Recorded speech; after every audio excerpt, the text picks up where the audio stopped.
the harsh life of a medieval poo farmer. People often make fun of medieval hygiene, but living in the 21st century, we often forget how far sanitation has come. One of the dirtiest yet essential jobs in history was that of the Gong farmer. This person was responsible for cleaning out cesspits, latrines, and other waste disposal sites. The work was unpleasant, exhausting, and dangerous, yet critical for keeping towns somewhat clean. Let's take a look at this tough and filthy occupation from the Middle Ages. While stories about knights and castles are more popular, it's important to remember the foundations of medieval life, which trace back to ancient Rome. The fall of Rome paved the way for the medieval world, and understanding that connection gives deeper insight into history. Now back to the subject. During the Middle Ages, sanitation in towns and cities was a major issue. There were no flushing toilets, and the smell from untreated waste, especially in summer, was overwhelming. Latrines were usually placed in backyards or homes with pits below to collect waste. These pits allowed liquids to drain but held on to solids, which had to be removed once the smell got too strong. Well-built pits could sometimes go a year before needing to be emptied. This was the job of the Gong farmer.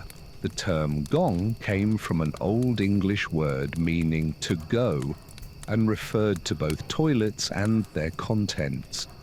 Gong farmers, also called nightmen, worked during the night using basic tools like buckets and shovels. Their shifts ran from 9 p.m. to 5 a.m. A law mentioned in John Stow's 1562 survey of London stated that no Gong farmer was allowed to transport waste before 9 p.m. No one wanted to see or smell a cart full of human waste during the day. By the 14th and 15th centuries, public toilets were constructed in big cities like London, often built over rivers so that waste could be carried away by the current. However, most urban residents used communal toilets called houses of easement, or private outhouses located behind homes. In castles, toilets, called garderobes, were usually built along exterior walls with holes in the floor through which waste would drop. Toilets often emptied into nearby rivers, moats, or ditches, which needed regular cleaning. By the 1500s, Newcastle Castle had largely been abandoned, and the accumulated waste would fill the equivalent of 30 modern shipping containers. In castles and large manor houses, cesspits could take months or even years to fill. At Hampton Court Palace, Elizabeth I was so repulsed by the smell during cleaning that she would stay at a courtier's home until the job was done. Because of the unpleasant nature of the workers there earned 6 pence a day, a decent wage in the mid-16th century. These workers, known as Gong farmers, typically operated in teams of 3 or 4. One person shoveled the waste, another pulled it up with a rope, and the rest transported the load to a cart. They were also tasked with stopping burglars who tried to enter homes through toilet shafts, which reportedly happened often. Children were brought along to help because their small size made it easier for them to climb into pits and chutes. These young helpers not only cleared out the waste, earning them the nickname rakers, but also had to clean the shafts. Their work was regulated, and improper disposal could result in harsh punishment. One Gong farmer in London who emptied waste into a drain was forced to stand up to his neck in the sewage from his own overflowing system and was publicly displayed with a sign describing his offence. The job was physically demanding and dangerous. Cesspits were deep, poorly ventilated and filled with toxic gases such as methane and ammonia, which could lead to suffocation. When tobacco became available during the Tudor period, some workers began smoking to cope with the smell. The poorly maintained pits could also collapse during cleaning. Constant exposure to human waste increased the risk of contracting diseases like typhus and cholera. Despite the essential nature of their work, Gong farmers were socially shunned and lived in designated areas away from others. Even using a toilet during the Middle Ages posed serious risks, let alone cleaning them. One worker, known as Richard the Raker, reportedly died after falling into his own cesspit when the rotting wooden seat gave way.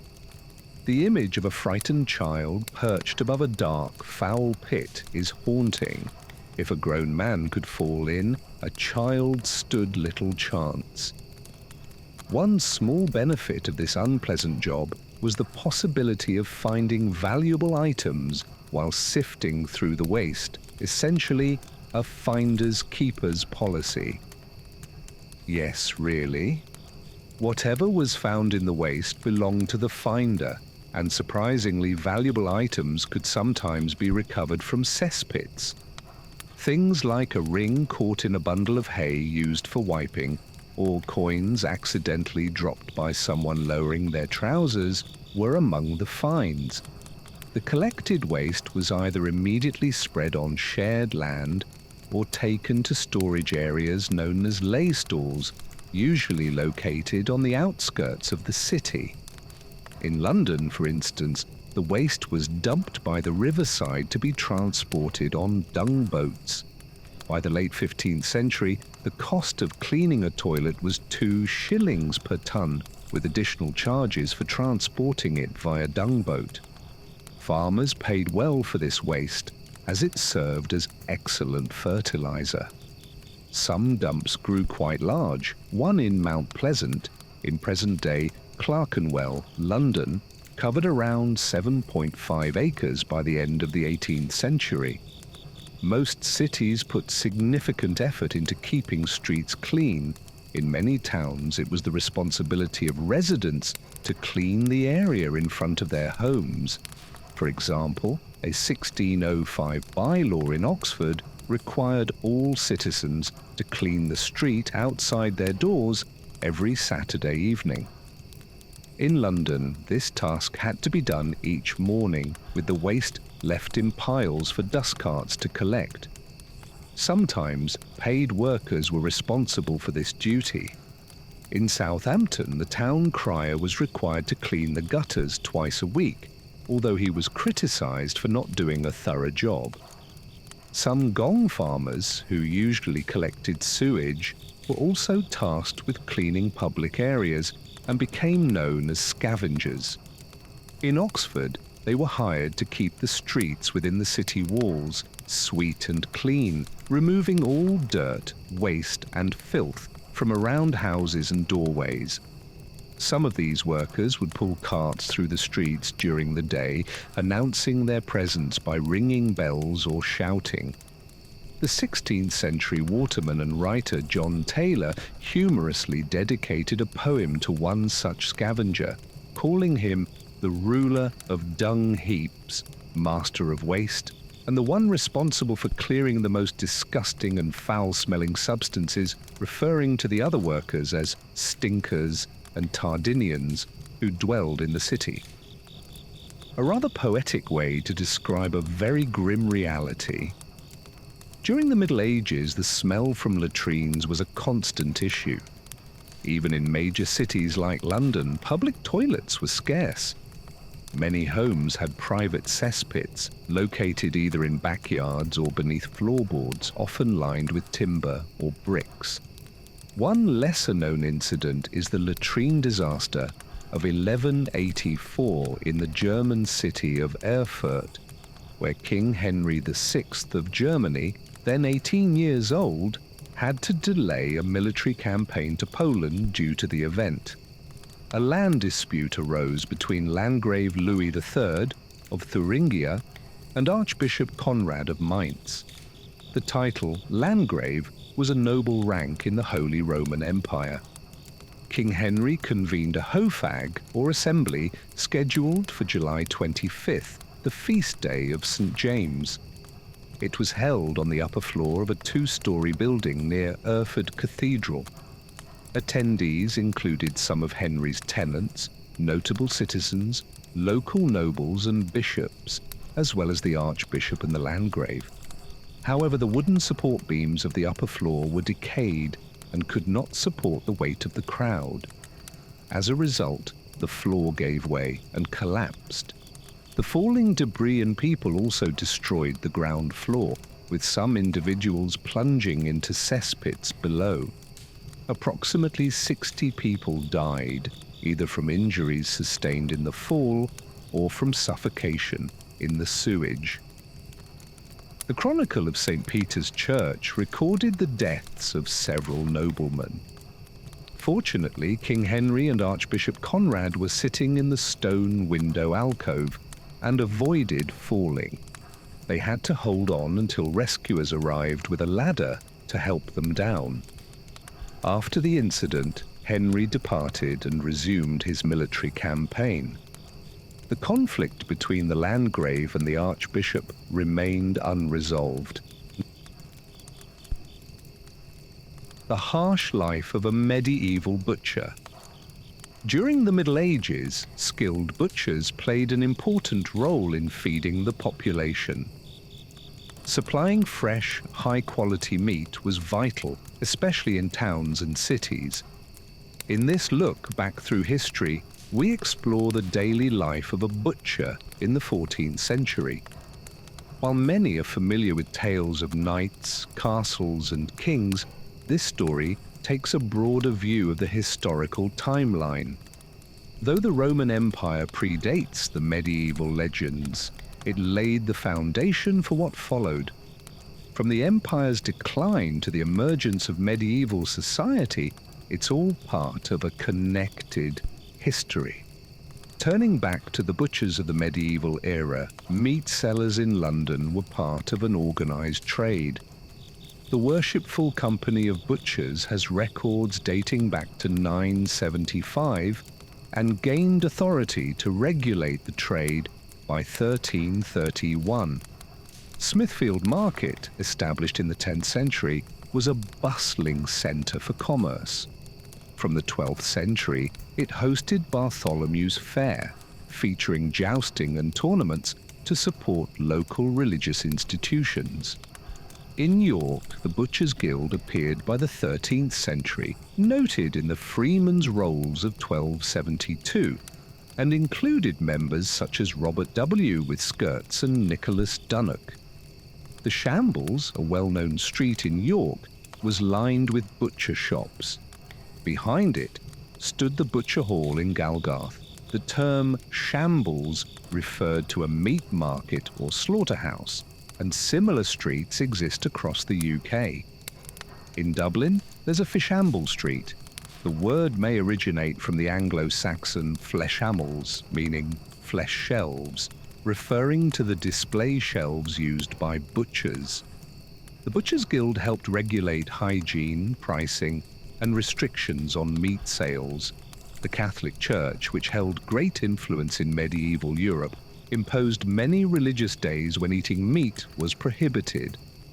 In 1303, a charter in Maupoix, France, was signed by officials and butchers, ensuring proper practices in meat slaughter and sales.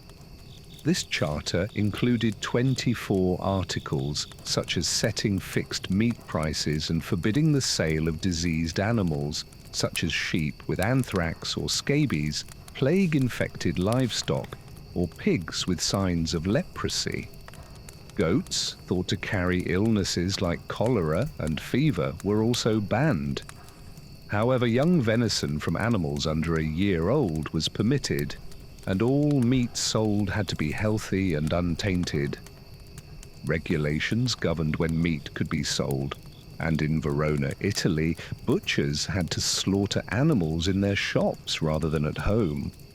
Most butcher shops included a space at the back for this purpose.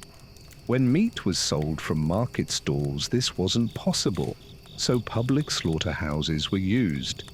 Walking animals to the shop allowed the public to see their condition, ensuring the meat's freshness. A master butcher lives on Shambles Street in York, northern England.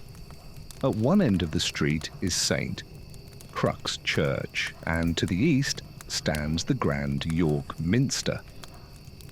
The butcher's house is a tall, narrow, timber-framed building with 2 stories, an attic, and a cellar. The upper floors jut out over the street. An arched side entrance leads to a narrow passage called Watner Gate. The shop occupies the ground floor with a kitchen behind it. The butcher sleeps upstairs with 2 of his children, while the eldest boy and the apprentice Tom sleep in the attic. Space is limited. His wife passed away after the birth of their 4th child, and both are now gone. At the front of the shop is a large wooden display shelf for meat cuts and heavy hooks hanging from the beams to display larger joints and carcasses. The street is so narrow that people on the upper floors can reach across and touch hands. This narrowness keeps the shops shaded and cool, ideal for preserving meat, which usually includes pig, sheep, cow, or poultry. Mutton is used for roasts and stews, while beef provides cuts like ribs and sirloins. Pork is especially versatile, offering a wide range of cuts such as bacon, trotters, and chops. The butcher uses a chopping board, cleaver, and saw as his main tools, along with a scale and metal weights to ensure fair portions. Tom trains daily, hoping to run his own shop one day. A cleaver is crucial with its heavy, wide blade for breaking through bones and large cuts. A skinning knife, small and sharp, helps remove hides without damaging the meat. A saw is also used to cut through thick bones cleanly. The butcher sharpens all his tools daily using a whetstone. Many people bring animals to market in late autumn to avoid feeding them through winter. This makes it an ideal time to buy meat cheaply and preserve it for longer shelf life and better flavor. Techniques include coating large cuts in rendered fat to retain moisture and slow spoilage, or brining, soaking the meat in a salted solution with herbs and spices. Salt is used to remove moisture from meat, just like with venison, other game, and pork. Every part of the animal is used: tail, tongue, snout, ears, liver, and stomach. Nothing is wasted. Feet and ears could be made into jellies, and the bladder, intestines, and stomach are used for sausage casings.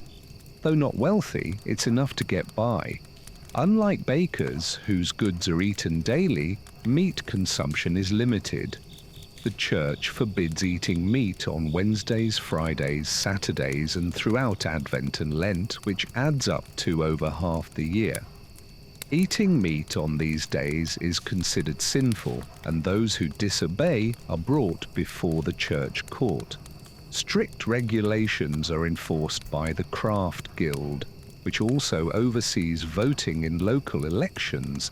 However, being among the lower-ranked guilds, only one vote is shared among all the butchers, given to the senior searcher, who regularly inspects for any violations. Harsh punishments await any butcher selling spoiled meat, including public humiliation, being dragged through the streets, placed in the pillory, and made to breathe in the fumes of the burning rotten meat. Disposing of waste is a constant challenge. Complaints were raised by Franciscan monks when waste was thrown into the river near their friary, where they brewed and baked using the water. One butcher ignored the warning and dumped a cartload upstream. He was fined half a mark. The streets have raised pavements, forming a central channel where butchers wash away blood and remains twice a week using river water. That task is left to Tom, who is younger and stronger. rules already required waste to be moved in covered carts with fines and cart confiscation for any breaches. Yet more penalties were introduced by King Richard II for polluting ditches, rivers, and other waters with dung, garbage, and animal remains. The situation became so strict that butchers began to fear for their livelihoods. There were even concerns about a future ban on keeping pigs in the city. To maintain standards, Tom and the Speaker rise early to select the best animals at market. After bringing them back, the animals are taken to the slaughterhouse behind the shops. Dressed in leather aprons, they either pull the animals or slit their throats. Depending on the size of the animal, we cut its throat to kill it. Once the blood has drained, we skin the body and carry it over to the shop to be divided into portions. Most of the customers are well-dressed merchants or members of the gentry and their wives. They rarely come in person, usually sending their servants instead. Common folk who can afford meat typically buy the cheapest cuts to add to a stew with vegetables and grains. They don't roast meat on spits at home. That would use too much firewood. During the mystery plays, all the craft guilds in York take part, organised under the Religious Corpus Christi Guild, which includes high-ranking nobles and church officials. Nearly 50 plays are performed each summer on carts and wagons in the streets, each one telling a Bible story. Last year, we butchers took part in the procession down to St. Helen's Square, performing the scene of Christ's suffering and burial. I was honoured to play Nicodemus, who helped Joseph of Arimathea wrap Jesus' body in linen. Meat is the preferred food of the wealthy. Many craftsmen and townsfolk also buy meat to feel like they belong to a higher social class, trying to imitate the lifestyle of lords, aldermen, and bishops. When a grand feast is planned, such as for a wedding, preparations can begin months ahead. Animals are brought into York from across the country and kept outside the city walls until they are needed. We then slaughter and salt the game, sometimes up to 300 fallow deer at once. Other meats might include oxen, sheep, pigs, hares, rabbits, chickens, even porpoises, all of which must be butchered. Some of the wealthier residents in York have a personal butcher living and working in their household, but I prefer to run my own business here in the Shambles with Tom and my family.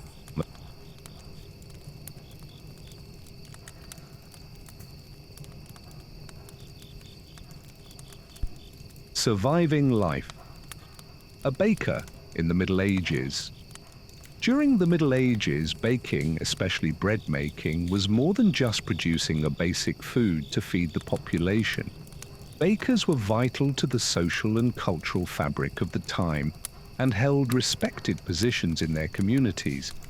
An Anglo-Saxon monk and writer, in his Latin-learning dialogue, emphasized the skill required for the profession by quoting a baker who said, "You can live a long time without my skills, but you cannot live well without them."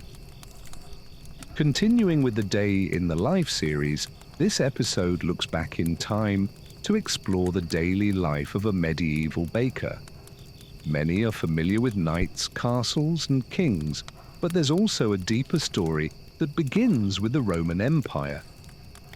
Though it predates medieval legends, the fall of Rome set the stage for the rise of the medieval world, linking both periods in history. In medieval households, baking bread was a significant challenge.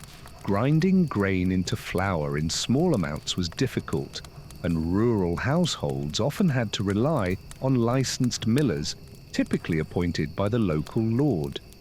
Even when dough was prepared, finding an oven was another hurdle, as ovens were rare, costly to build, and closely regulated. Only wealthy homes or authorized bakeries typically had them. In 1267, King Henry II of England introduced the Assize of Bread and Ale, a law that regulated the pricing, weight, and quality of bread and ale. Prices adjusted with the cost of wheat, and loaves had to meet strict standards. Bakers were inspected regularly and could be penalized for selling underweight bread. To avoid punishment, many bakers began including an extra loaf, possibly the origin of the term a baker's dozen. Bread held both physical and spiritual importance during the Middle Ages. In Catholic Europe, the Eucharist or Holy Communion used bread and wine to represent the body and blood of Christ. Religious practices like this elevated the status of bakers in society, and their guilds often played a prominent role in both religious and civic life. Festivals and celebrations in May include the Bread Festival, also known as the Feast of Saint Honoré, the patron saint of bakers, which is still observed throughout France. For the poor, bread was as essential as grilled dishes and porridges during meals. Among wealthier households, bread was present at the table, but considered more of a side item than a staple. However, it's important to note that the host and honored guests were given larger and fresher pieces of bread, while the rest might receive bread that was several days old. Bread served as a symbol of social status, and sharing it with someone became a gesture of trust and friendship. Its use in religious rituals and its role in the community gave baking and bakers themselves both social and spiritual importance. A Parisian master baker shares what his life is like. He lives with his family on Rue de la Lierre in the parish of Saint-Médard on Ile de la Cité, near the great cathedral of Notre Dame. To practice baking in Paris, he must pay annual dues to the king. 10 deniers at Christmas, 22 at Easter, 5.5 at the Feast of St. John, and 6 sous at Martimas. He is among the wealthiest residents in the area, and his bakery is thriving. In the year 1292, his tax was assessed at 70 sous. His journeyman and trusted assistant, Thomas of Chamont, was taxed at 3 sous. Thomas earns a good wage and, though qualified to become a master baker himself, has chosen to remain and work with him. The baker employs several staff members, and he and his wife also have servants who help manage the household. With Thomas's help, he is training 2 apprentices, one aged 12, the other 16. They live with the family and will train for 7 years. Nearby lives a female butcher named Beatrice, who inherited the trade after her husband passed away. The baker's wife does not work in the bakery, as the business is successful enough that she can remain in the home caring for their 4 children with assistance from the servants, in keeping with her social standing. Their home is among the widest on the street, featuring a large storefront beside the entrance. There is a spacious window where customers can view and purchase baked goods on display. A wooden canopy above the window shields the bread and biscuits. The pastries are kept dry from the rain, even though the street is narrow and the upper floors of the house extend so far out that little rain gets in anyway. The sunlight, which could spoil the goods, is also blocked. Shutters cover the windows at night to keep the place secure. The house is tall and timber-framed, with a small backyard where we keep poultry and grow vegetables and herbs for cooking. Above the shop, there are 2 floors where the family lives and sleeps, and there's an attic at the top where Thomas, the apprentices, the cook, and the chambermaid sleep. Other workers, like the sifter and the 2 kneaders, live nearby and arrive early each morning, except on Sundays and holy days when the shop is closed. The roof is thatched but covered in plaster to reduce the risk of fire. There's a cellar below for extra storage, and the kitchen is on the ground floor, where the cooks prepare meals for everyone in the household, including the outside workers. Behind the building are 2 ovens named Pride and Joy, Rise and Grind. Thomas and I get up in the middle of the night to light them while the rest of the town sleeps. Although Thomas could do this on his own, I prefer to do it myself. I find the sound of crackling wood comforting, and it helps me start the day. Once the sifter arrives and begins removing impurities from the flour, Thomas and I begin mixing the dough with flour, yeast, salt, and water in large wooden bowls. We add our own special blend of herbs to some loaves, approved by the apothecary for their medicinal qualities. Other loaves include honey and nuts, but these are more expensive, so we only make about 2 dozen. When the dough is ready, the kneaders begin their work. Only an experienced baker knows when kneading should stop and how long to let the dough rise. Once it's time, the apprentices clear the ashes from the oven. Using wooden paddles called peels, they place the loaves and other baked goods inside. The wooden doors are closed to trap the heat, and bits of dough are placed around the edges. When they dry out and fall off, it means the bread is ready, and it's time for the next batch. Some bread is baked twice until it becomes crisp and flaky, and is then sold as biscuits. As always, timing is crucial in baking, and only years of skill and practice can bring the needed expertise. The cook takes some freshly baked bread into the kitchen to prepare dinner, and leaves some out on the table to go stale, which is later used to thicken sauces and custards, or mixed with honey and spices to make gingerbread before baking. I mark my dough with a distinctive symbol so it can be identified as coming from my bakery.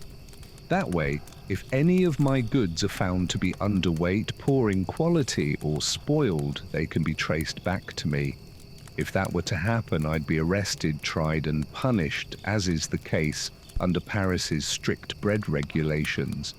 That's why I take great care to ensure everything I produce is of high quality. My mark features 2 lions, symbolizing Normandy, where my father was born. A baker from a neighboring parish was once caught placing stones in his loaves to meet the required weight. He was paraded through the streets of Paris in a cart, his fraudulent bread strung around his neck like a shameful necklace. He then spent 2 days in the pillory where people shouted at him, pelted him with rotten food, and spat on him. The disgrace must have been unbearable, and his reputation was ruined. No one would want to buy bread from someone so dishonored. That could never happen to me. I run an honest, clean operation, and my workers and loyal customers can vouch for that. As a guild member, my trade is strictly regulated. The master baker in charge often conducts inspections in Paris, bringing along a sergeant and a group of jurors. When they come across a bakery window displaying bread for sale, they take samples and have the jurors examine them for quality. If the bread is acceptable, it is returned to the window. If not, the inspector may seize it, even those still baking in the oven. If there are different types of bread on display, each one is evaluated, and any found to be undersized are taken and given to charity. Despite the long hours and the demands of the job, I truly enjoy being a baker. It's an important role, and I'm respected in my community. This profession has provided a comfortable life for my family and allows me to care well for my employees. P. Littleton was a real baker who lived on Rue de la Verrerie, a well-established street in 13th century Paris. City records from 1292 show that he paid a significant tax of 7 sous, indicating his success. The records also list Thomas Incherman as his valet, likely serving as his journeyman.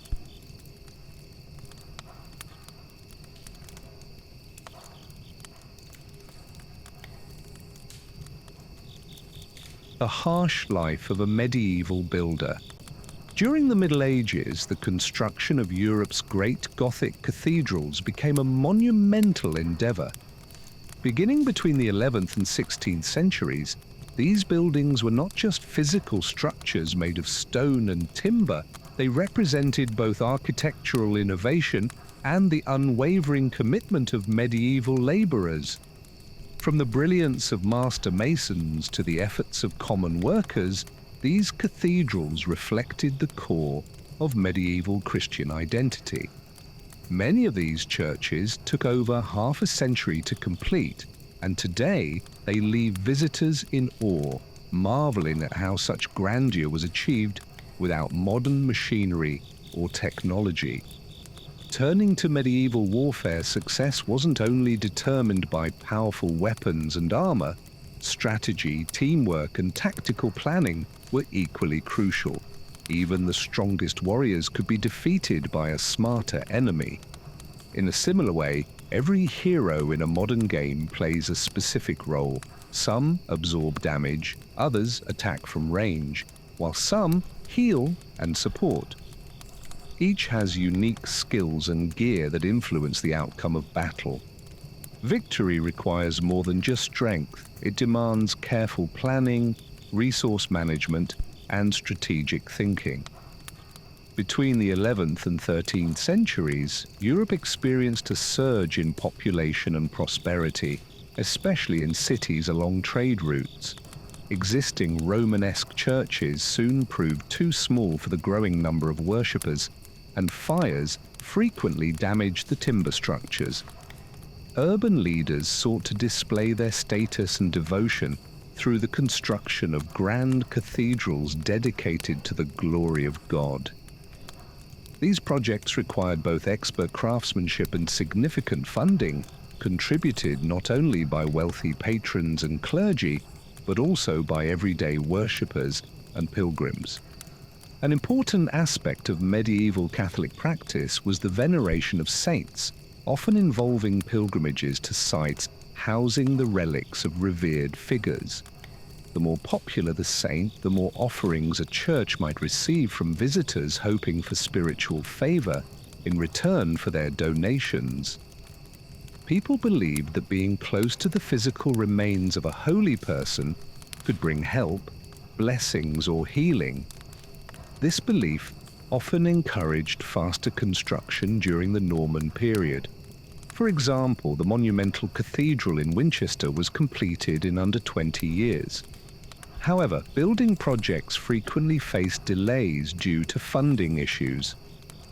This was the case with the Gothic Cathedral in Paris, where construction began in 1163, but the south transept and rose window weren't completed until 1270. In the medieval period, guilds were groups of merchants or craftsmen who united for mutual protection, support, and to promote their shared professional interests. Each guild set regulations and quality standards for its trade. These craft guilds included artisans like bookbinders, leatherworkers, bakers, blacksmiths, and others. They were responsible for training apprentices and typically had strict membership requirements. Many towns had family-run workshops, mostly made up of skilled male craftsmen, although women and girls were also involved in trades like embroidery, weaving, and tapestry. However, boys had more access to formal training and apprenticeships. Each guild had a 3-tier system: apprentice, journeyman, and master. Masters were experienced craftsmen who carefully selected their apprentices, usually teenage boys, who received food, lodging, and clothing in exchange for their labor. Apprenticeships typically lasted between 5 and 9 years. Apprentice carpenters learned to read plans and use tools. Once the apprenticeship ended, they became journeymen, traveling to gain experience by working on various construction projects. To become a master, a journeyman had to create a masterpiece to be judged by the guild. If approved, the journeyman could open a workshop and train apprentices. Carpenters used tools like axes, saws, mallets, planes, squares, and levels, requiring knowledge of math and geometry. They also needed skills in joinery techniques like lap joints, dovetails, and mortise and tenon joints. Selecting the right type of wood was essential, as cathedral construction used large amounts of timber for roof supports, beams, platforms, and scaffolding. During the height of Gothic building in the High and Late Middle Ages, hardwoods like oak and walnut became scarce, leading to the use of softer woods like pine. Old scaffolding was often recycled and reused at different sites. Cranes and pulleys helped lift materials, and evidence of log holes can still be seen in many medieval castles and cathedrals. Inside cathedrals, carpenters also became skilled artists, creating religious and mythological carvings such as choir stalls, panels, ornate pulpits, font covers, and large doors. These works were crafted according to detailed architectural plans provided by the master mason. Masons, considered the stars of Gothic architecture, worked with stone to produce blocks for walls and to carve columns, arches, and windows. Do you like this personality? Cathedrals were often highly decorative, with much of their design reflecting the artistry of the time. The Guild of Master Masons played a significant role, known for its organization, influence, and secrecy. Their knowledge was commonly passed down from father to son. While many early Gothic Master Masons are unknown today, some later ones gained recognition. Notable figures include Tinth Godwin Gret and Leo P. Dudson, who built Westminster Abbey in London for King Edward the Confessor, John de Charles, who contributed to Notre Dame de Paris, and Pierre de Montreal, a master at the Basilica of Saint-Denis. Pierre may have been the son of Ed de Monel, who was master mason for Louis VI of France. Ed advised the king on architectural matters, built the chapel of the Hôtel Dieu, the oldest public hospital in France, and worked on multiple churches in Paris. Another prominent builder family was the Parler family. R. Parler, the elder, a German architect and sculptor, founded the family line of master builders. His son Peter, born in 1325, took over the work on Prague Cathedral after the original master, a Frenchman named Matthias of Arras, died. Peter's sons, Saul and Johannes, continued the project after Peter died in 1399. The Parler style spread across Europe, and Peter's designs were even used in Spain during the construction of Seville Cathedral. Constructing a cathedral required collaboration among many trades and guilds. Of the 50 to 100 workers typically on site, most were stonemasons.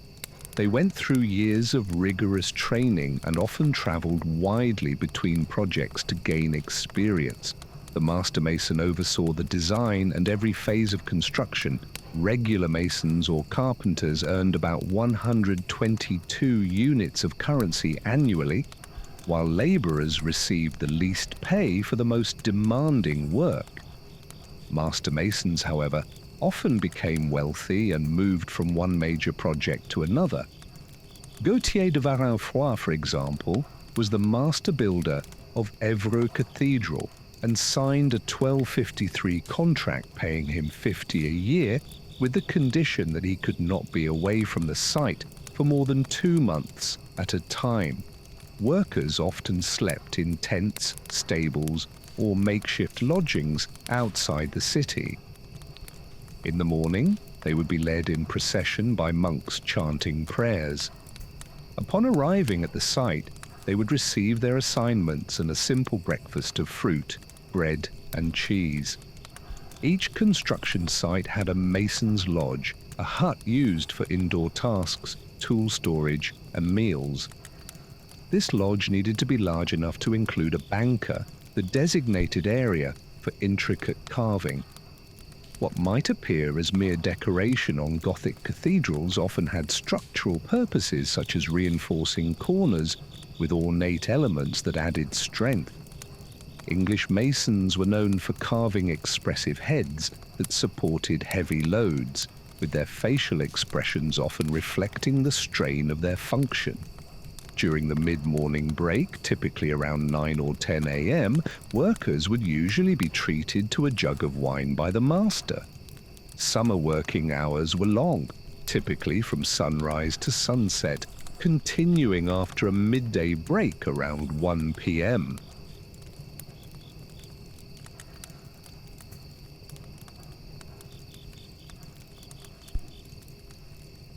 The grueling life of a medieval horse. Horses were essential in medieval life, from the powerful destrier that carried armored knights into battle to the simple workhorse that pulled plows on farms. They served many roles. In this segment of our historical series, we explore a fictional account of a horse, imagined as a brave companion to King Edward I during the Battle of Falkirk against the Scots. Think you know everything about knights, castles, and kings? Get ready for more, because we're also launching a new history series focused on the Roman Empire. Surprised? While it predates the medieval period, Rome's influence paved the way for the knights and legends that followed. From its fall to the rise of medieval Europe, the timeline is deeply connected. If you're interested in learning about this fascinating era, check out our new series on Rome. Back to the current topic, horses in the Middle Ages. There was a saying that a good horse should possess 15 traits, 3 each from a man, a woman, a fox, a hare, and a donkey. Like a man, a horse should be bold, proud, and strong. Like a woman, graceful in form and easy to ride.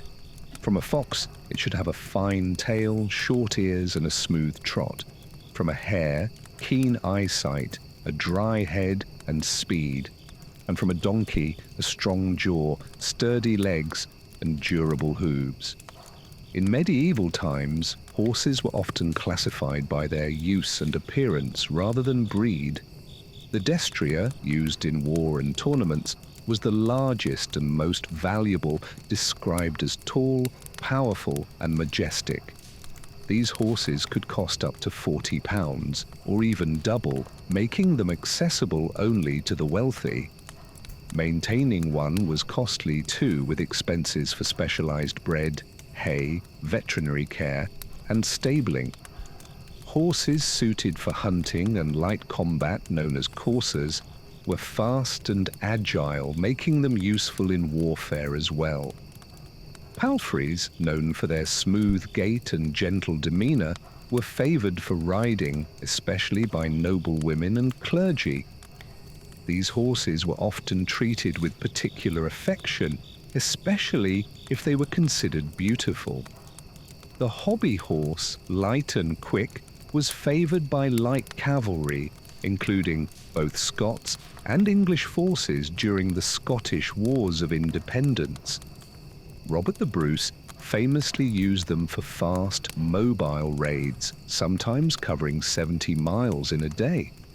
The Rouncy was a versatile, general-purpose horse used in various roles. Horses were versatile animals.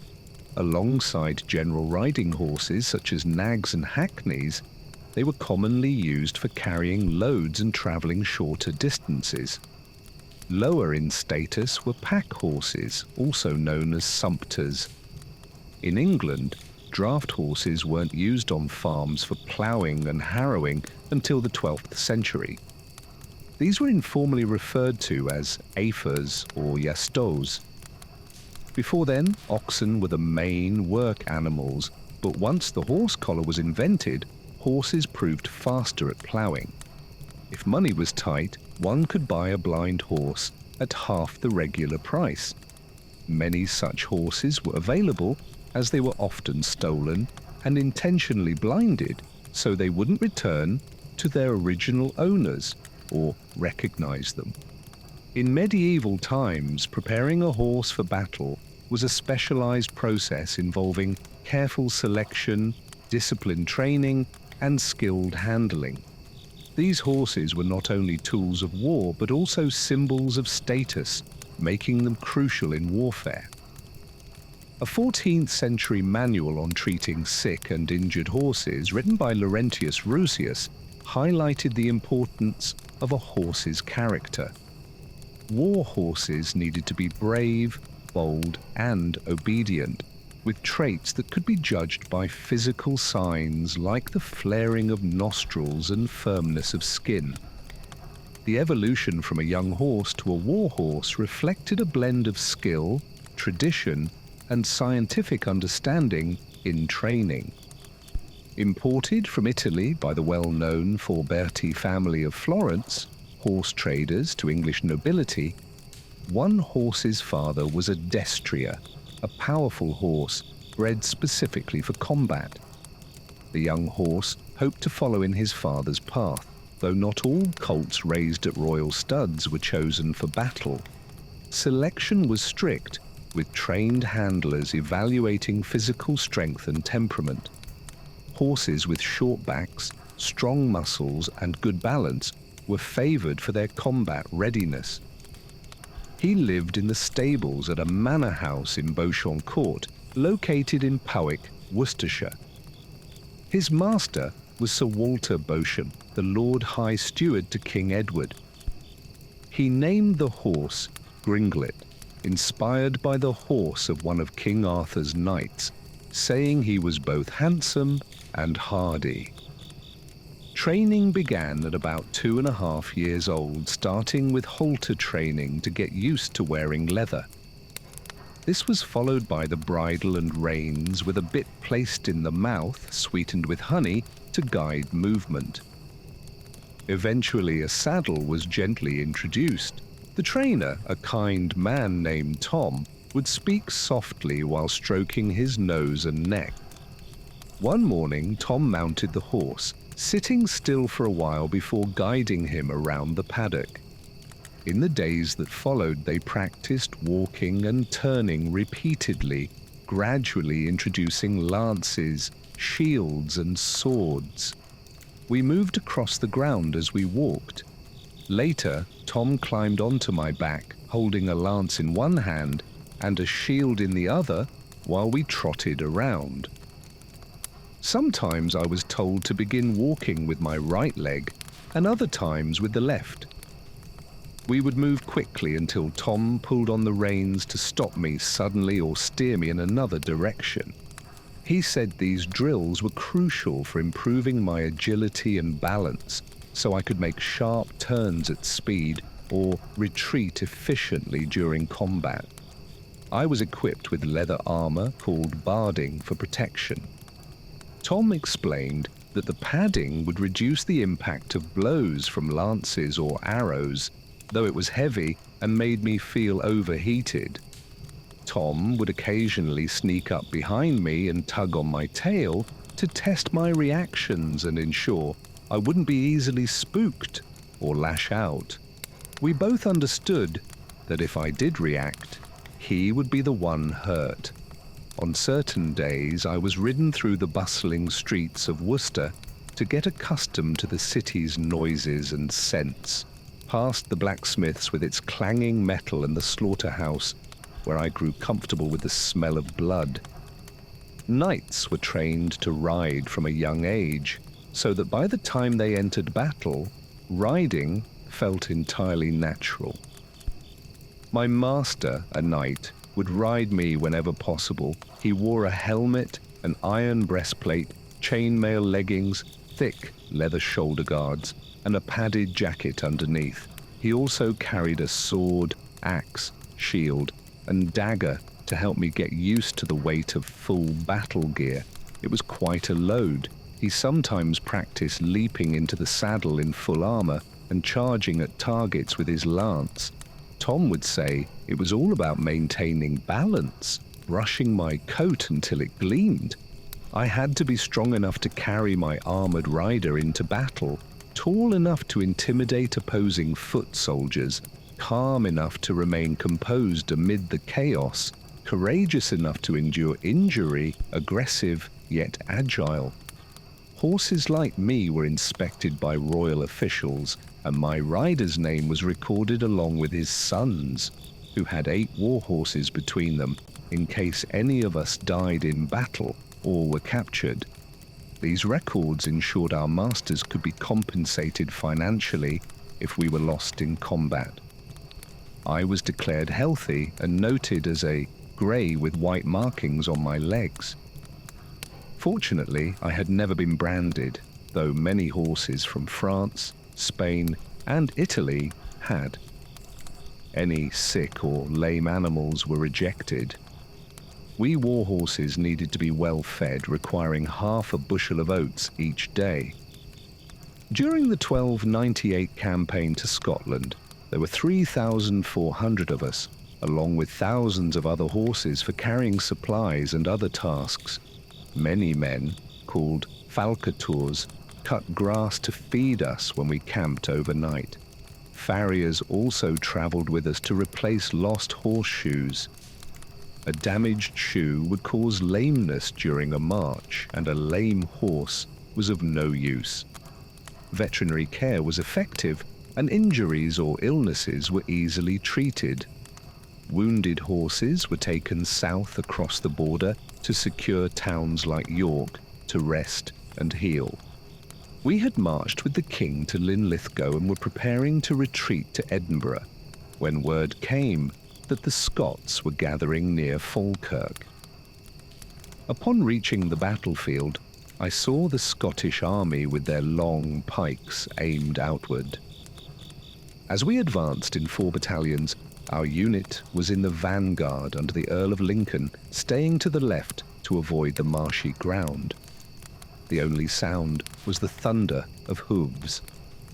I felt my rider's spurs and heard his cry of fury as we charged toward the enemy and their wall of spears. The pikes grew closer. Falling onto them meant certain death, but I had been trained to halt when reined in, and I did. With flared nostrils and twitching ears, I suddenly heard a clash of steel and realized the weight on my back was gone. My rider had been thrown. Amid the chaos and noise of battle, I wanted to flee, but my training kept me still. Then, just as suddenly, the noise stopped.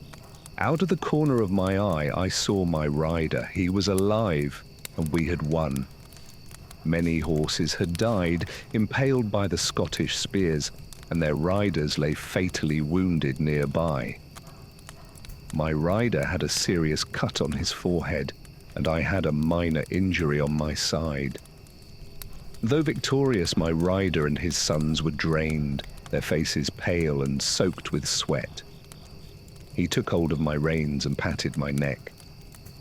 Together, bloodied and muddy, we left the battlefield in triumph. "Do you like this personality?"